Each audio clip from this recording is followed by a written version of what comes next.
This played a key role this election as Republicans have now gained control of the U.S. Senate. All eyes were on that Senate race between Ted Cruz and Colin Allred. Democrats fell short and could not flip Cruz's Republican-held seat. Joining us this morning again is Dr. Carla Brailey from Texas Southern University to talk about all of these results. Thank you so much, Doctor, for being here so early with us. Good morning again. I feel like we've all been up through the night, just tracking all of these I'll tell you results. how long I slept. Yeah, probably not a long time. Not much, right?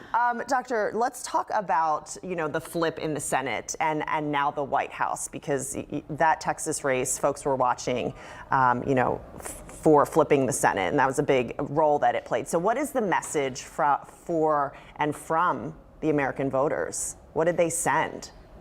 The message sent that we are quite split, I would say, in terms of on some of the issues that we're facing. As we talk about the notion of economics, right, and inflation, you had a strong demographic that really embraced the notion of inflation. We have to have some opportunities of change. I think people also are looking for leadership that's almost bigger than life right now. I think that's the hope factor. This notion of, we can prosper, and we're not quite prospering. President, I won't say elect just yet, because I think that's still out. But I think, one of the things that he ran on in the Republican Party in this sense was, hey, is it better than it was yesterday? So all the things that I've been listening to this evening, not this evening, Feels morning, like this, yeah. Along with, various focus groups that I'm kind of just listening to that were happening. It was not necessarily are we better. Some voters felt like, the border is an issue. Immigration is a major issue.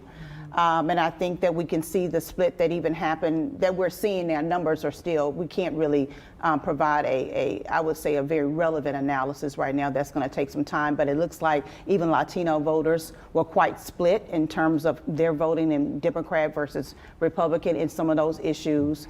We're split. We are a divided nation right now, and I think that I'm hoping that whatever leadership happens from this point on, that it can bring us together, that some kind of way we can find the overlap in how we continue to push democracy forward. Now, Doctor, looking at the political landscape now, what issues do you see Republicans attacking first, now having control of the U.S. Senate, and we'll see what happens with the rest of Congress and the White House? What issues do you think they go after first? Economic security. I think right now both sides are speaking that inflation is an issue, job security, and how we go about even creating new jobs, in terms of industry. Where do we go from here?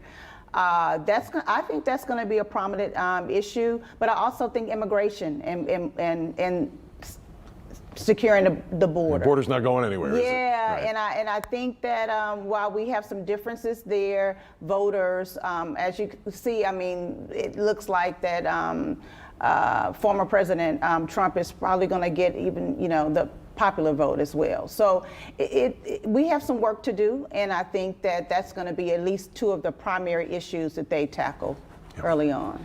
Dr. Carla Brailey, we're going to have you stay with us in the next hour. We're going to continue this conversation that so many are continuing to have this morning. Thank you so much for being here. Thank you. Bright and early. No rest for the weary. No rest for the weary. All right.